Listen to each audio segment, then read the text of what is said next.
Welcome to another message from the mat. I'm Lorna of Lorna Green Yoga, and today I'm opening up the conversation about yin yoga and why it's so darn hard and why does it get passed over in favor of the more sweaty yang styles of practice.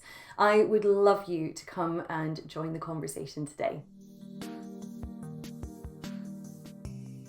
We all know, or maybe we should know, that proper rest and relaxation is essential if you want to stay healthy. It's really common in our busy lives to overlook the human necessity for downtime. These days, downtime is binge watching a TV show, reading a book maybe, or meeting up with friends. And while all of this is really pleasurable, it isn't necessarily what your body or your mind crave. Just think for a moment, do you feel more rested from a weekend of TV and takeaway food, or do you feel just plain restless?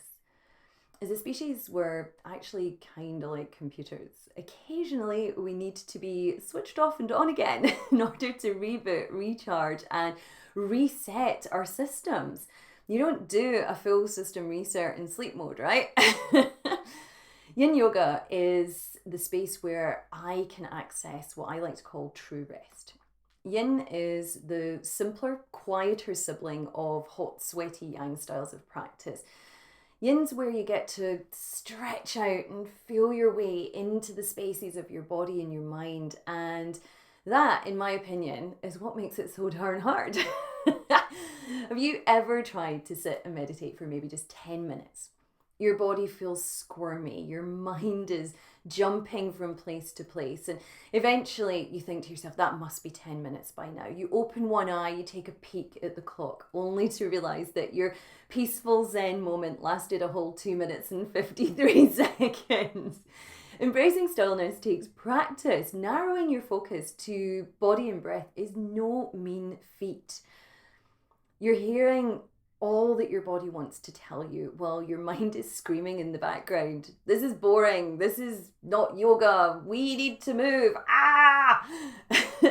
Coming to terms with the limitations and the nuances of your physical body when you're doing something active is something many of us, myself included, find a really fun challenge. I mean, I love a hard-ass pole class or to throw myself around the flying trapeze rig, but it seems that the momentum of pushing through this activity means I never have to tackle the deeper thoughts and feelings that I'm experiencing. When I get on the mat for a little yin-a-thon, I'm coming to terms with the often neglected, dusty, dark corners of my own mind. And that's more terrifying than the first time I watched A Nightmare on Elm Street as a teenager. Now, while all this stillness stuff is probably sounding like really hard work, and it can be, the reward is unmatched. Come to your mat not to work, but rather to tune in. Give your full attention to the internal world rather than the outside environment. And this is where you're going to discover that everything you need to be content, to be fulfilled, is already there inside you. If you feel discomfort, feel it to your core. If you feel worried or anxious or stressed or distraction passes over you, just accept that this is how you feel right now and it will move on. The only constant in life is change. Everything is in a state of change, including us. Love the good times because they will go, and so you need to enjoy them as much as you can while they're here. Don't sweat the bad times because guess what? They will go, and you can face them knowing that nothing lasts forever. I happen to believe that a yoga mat is a place of transformation. You can change your physical body and at the same time reshape your emotional landscape, and that is powerful.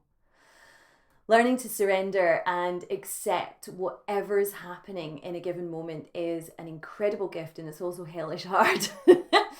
Most of us have got really good at avoiding the stuff that feels too uncomfortable to face. Thoughts, fears, judgments, yet we need to acknowledge and recognize these fears and patterns if we ever want to be free of them.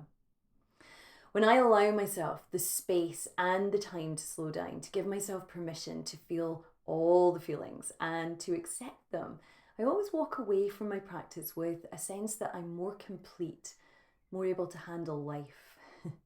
Make some space for the inside in your life. Slow doesn't mean you're lazy. Stillness doesn't mean you're doing nothing. And surrendering doesn't mean you're giving up.